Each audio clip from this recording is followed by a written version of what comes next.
Medical कॉलेजमध्ये एका महिला डॉक्टरवर बलात्कार करून तिचा निर्गुण असा खून करण्यात आलेला आहे। ही अशी माणुसकीला काळीमा फासणारी घटना भारतात नुकतीच घडली। आज गडिंग्लजमध्ये IMA अर्थात इंडियन मेडिकल असोसिएशन तर्फे डॉक्टरांच्याकडून एक कॅन्डल मार्च काढण्यात आलेला आहे। कॅन्डल मार्चमध्ये IMAचे प्रेसिडेंट डॉक्टर अजित पटोळे, नंदाताई बाबुळकर यांच्यासह सर्व डॉक्टर्स उपस्थित होते। आज त्यांच्या प्रतिक्रिया जाणून घेऊयात। नंदाताई, एक महिला डॉक्टर म्हणून काय सांगाल या घटनेबद्दल? अतिशय निंदनीय, घृणास्पद अशी घटना घडलेली आहे आणि सगळ्यात वाईट असं वाटतं की ही घटना एका हॉस्पिटलमध्ये, जिथे ही महिला डॉक्टर, एक तरुण स्त्री काम करत होती। शेवटी प्रश्न पडतो की मग आहेत कुठं सुरक्षित आम्ही? आज ज्या ठिकाणी आम्ही काम करतो त्या ठिकाणी आम्ही सुरक्षित नाही, ज्या घरात आम्ही राहतो त्या घरात आम्ही सुरक्षित नाही। मी तर म्हणेन या देशात महिला सुरक्षित नाही, याची जबाबदारी शेवटी कोणाची आहे हा प्रश्न आमच्या समोर आहे। आज काय आपण तालीचं का? आज बुरखा घालून आमच्या महिलांना आम्ही घरी बसवायचं का? आपण सगळ्यांनी, जर तुम्हाला पाहिजे की ही निम्मी लोकसंख्या, जे संविधान आम्हाला अधिकार देतं, समान हक्क पुरुष आणि स्त्रीला देतं, पण खरोखर समान हक्क आहे का स्त्रीला या देशात? की खरोखर आज सर्वांनी अंतर्मुख होऊन या गोष्टीवर विचार करणं गरजेचं आहे। प्रशासन जितकं जबाबदार आहे तितका समाजही या गोष्टीला जबाबदार आहे असं मी म्हणेन। आणि ह्याच्यात जर सुधारणा घडवायची असेल, ज्याप्रमाणे कडक कायदे हे केले पाहिजेत। आज खरोखर विचार करा की मिडल ईस्टमध्ये दुबईसारख्या ठिकाणी अशा प्रकारचे गुन्हे का घडत नाही?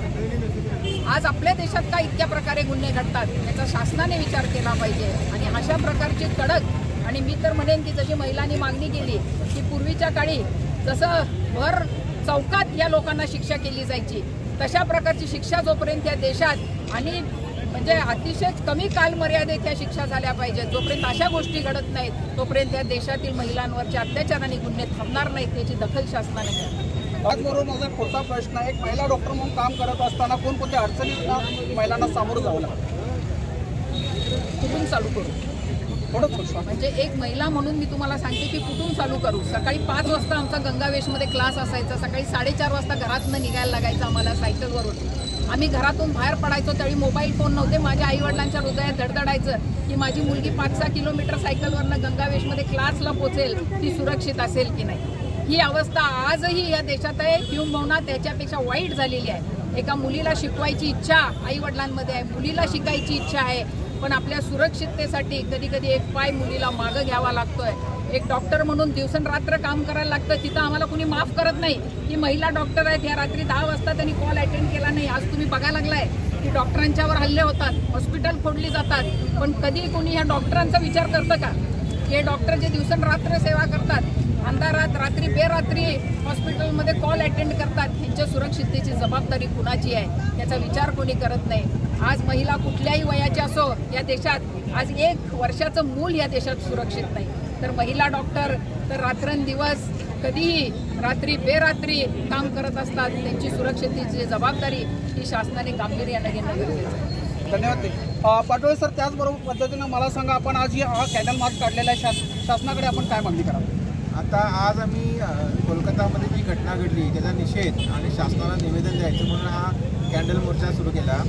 कॅन्डल मोर्चाचं सुरुवातीच्या ठिकाणी लक्ष्मी मंदिर किंवा अंबाबाई मंदिर आणि शेवट आम्ही समारोप केला तो शिवाजी महाराजांच्या पायथ्याशी आम्ही समारोप केला।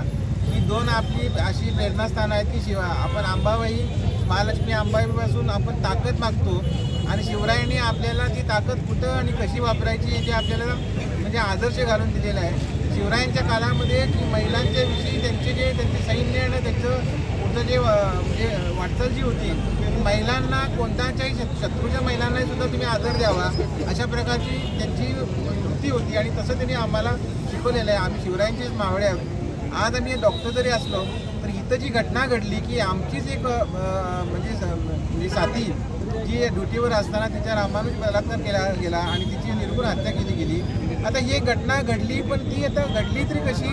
आणि ती हॉस्पिटलमध्येच ती काम करत होती गेली 2-3 वर्ष. हे सर्व परिसर तिला माहिती आहे. आणि या घटना कशा घडल्या, की जाणीवपूर्वक झाल्या, की मुद्दाम करण्यात आल्या, की याच्यामागं आणि काय आहे की त्याने आणि जे अजूनही त्या 10 दिवसामध्ये त्याबद्दल जे काय घडलेले आहे त्याचाही अजून पूर्ण खुलासा किंवा तपासही झालेला नाही. त्यामुळे एकदम ते जरा अधांतरित दिसते. त्यामुळं सर्व देशभर IMA आणि बऱ्याच संघटनांनी आपापल्या पद्धतीनं त्याचा निषेध व्यक्त केलेला आहे. आज आम्ही IMA सोबत इतरसुद्धा आमचा जो समाज आहे, फक्त डॉक्टर्स नाही, डॉक्टरांच्या व्यतिरिक्त इतर जे समाजातले म्हणजे मोठमोठे म्हणजे विचारवंत, त्यानंतर क्लबचे सदस्य, इतर सदस्य, हे लोक सगळे आमच्या मागे राहिले. म्हणजे त्यांचा आम्हाला सपोर्ट किंवा आम्ही जी मागणी आहे आमची त्याला त्यांचासुद्धा म्हणजे त्याला म्हणजे सपोर्ट आहे हे यातून दिसतं. आणि आम्ही शासनाकडे ही मागणी करतो की ही कलकत्त्यात घटना घडली, अशा आमच्या इथं महाराष्ट्रामध्ये सुद्धा काही वेळा या घटना घडू शकतात.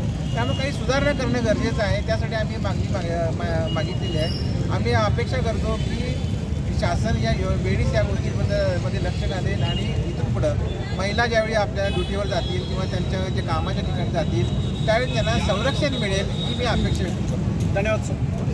या घटनेबद्दल शासनाने ह्या आरोपींना जास्तीत जास्त कठोर शिक्षा म्हणजे जवळजवळ फासावर लटकावं आणि या महिलेला न्याय द्यावा अशी त्यांनी मागणी केलेली आहे. सत्यवार्ता न्यूजसाठी धनंजय शेटके, गडिंग्लज. त्याचबरोबर सत्यवार्ता न्यूज पाहण्यासाठी आमच्या YouTube चॅनलला लाईक करून सबस्क्राईब करायला विसरू नका. धन्यवाद.